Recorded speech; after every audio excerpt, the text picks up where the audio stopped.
Hello, friends. It's good to be with you as always. Over the last 2 or 3 months, we've touched on a number of topics in this podcast. One of the ones we've come back to more than a couple of times, maybe about a handful of times, is the topic of prayer. This episode is going to be broadcast or published on Wednesday when we are opening up again our sanctuary for individual or personal prayer. And so I decided it would be good to come back to that topic and suggest yet another prayer practice. This one comes, the one I'm going to draw it from a gentleman named Heuertz. Chris was actually a speaker for Faith and Life last year.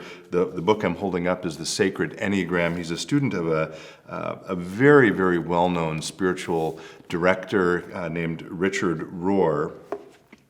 Chris's talk was on faith and contemplation, how prayer changes you, and he's also he heads up a nonprofit called Gravity, a center for contemplative activism. So the prayer I'm going to lift up this morning is called simply the breath prayer. As Heuertz reminds us, this comes from our Eastern Orthodox brothers and sisters. Generally speaking, it's a very simple prayer. It's based on breathing in and breathing out, and while you do that, you're thinking of 2 different themes or words, which I will get to in a second. I do want to say that in each of these episodes about prayer, they're sort of instructional. By definition, I'm sharing with you a way to pray, and I want to be very clear that talking about prayer or giving an instruction about prayer is something very different than actually practicing that prayer. So simply listening to me describe the prayer is not the same as experiencing it, and I just want to remind us of that. Maybe that's an obvious point, but certainly when I've heard other people teach me forms of prayer, you receive it in one way, and then you actually experience it, and it's something quite different. We will provide a link to Chris's description of the breath prayer, but I'm gonna lift up the 5 instructions that he offers as a way to immerse yourself or experience this type of prayer. So first, he encourages you to close your eyes and recall the line from Psalm 46. Psalm 46, by the way, is the foundation for Martin Luther's famous hymn, "A Mighty Fortress is Our God," but there's a famous line from that psalm, "Be still and know that I am God." That's Psalm 46, verse 10. So Chris encourages us to start by closing your eyes and remember that. Be still, know that God is God. And then, with your eyes closed, imagine that God is calling you by name. And imagine that God is asking you, what do you want, right? And be honest then, to move to the third point, in your response to that. And Chris suggests you might even want to write this down. What he says is give God a simple and direct answer, that comes honestly from your heart. Write down the answer. If you have more than one answer, write them all down. And your answer, he says, may be one word such as peace or love or help, or it may be a word or a phrase such as feel your presence or lead me into life. And he says you should use whatever that answer is as the foundation for this form of breath prayer.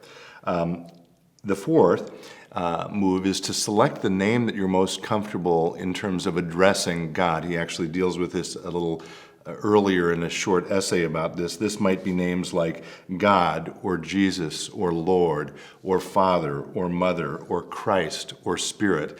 Whichever of those names is most meaningful or helpful to you, use that. And then you take that name and the answer to your question or God's question of you, what do you want?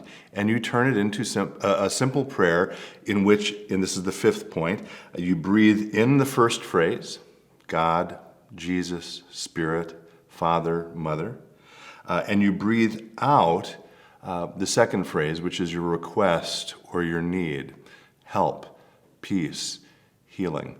And that's it. You can do it for 5 minutes, you can do it for 15 or 20 minutes, and it's a way, as with all prayer, to be present with a God who loves you. One twist on this form of prayer, which again, Chris Heuertz lifts up, is maybe reversing the practice. And here's what he says about this. He says, sometimes you may want to reverse the practice by sitting in silence and letting the Spirit pray through you. Ask for God to reveal your name. Remember, in the first one, you're thinking about, well, how do I want to address God? Here, you're letting the Spirit tell you what God wants to call you. And then also invite the Spirit to tell you what God desires for you. As he points out, this can be a profound experience.